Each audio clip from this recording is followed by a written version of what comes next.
one of the proud promises of the civilized world has always been law, order, peace, and discipline, have long formed the basis on which countries were classified as first world or third world. People in the West are a little bit tired from the decades of peace, democracy, wealth, and freedom. It is for themselves a little bit boring. Administrative justice in Ukraine is a sphere in which the resilience of the rule of law is tested on a daily basis.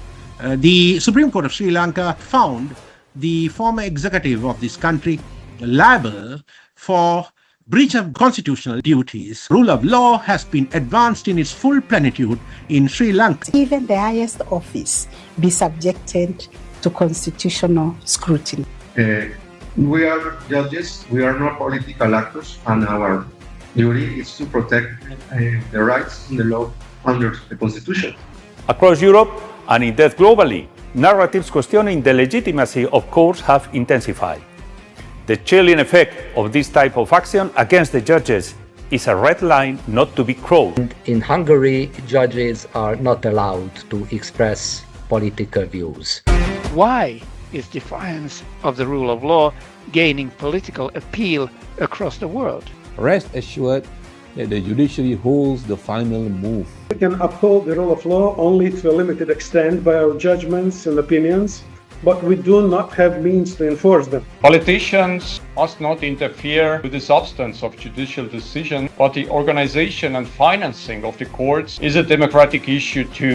For one, never ever give up. We simply need an openness to listen. Thanks to Global South Network, which allow us to believe in a better world of the rule of law.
It's a wonderful initiative. The Global South Network opened new horizons for judicial cooperations.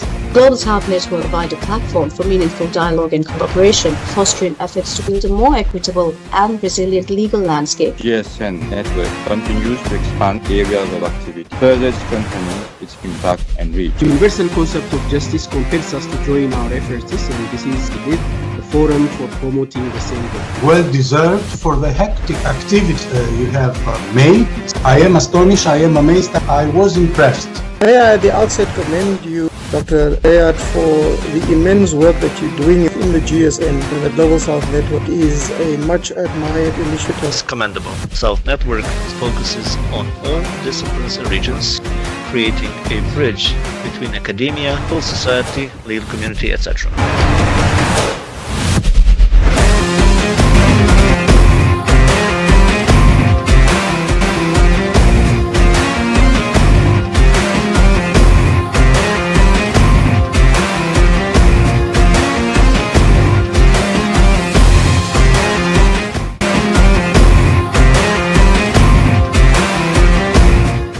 Allow me to invite the Honourable Justice Karel, Šimka, President of Supreme Administrative Court of Czech Republic.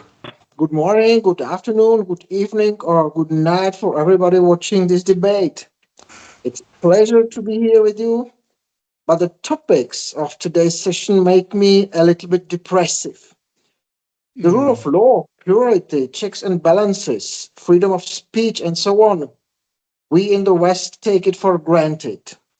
But such comfort of life, we are rich and free at the same time.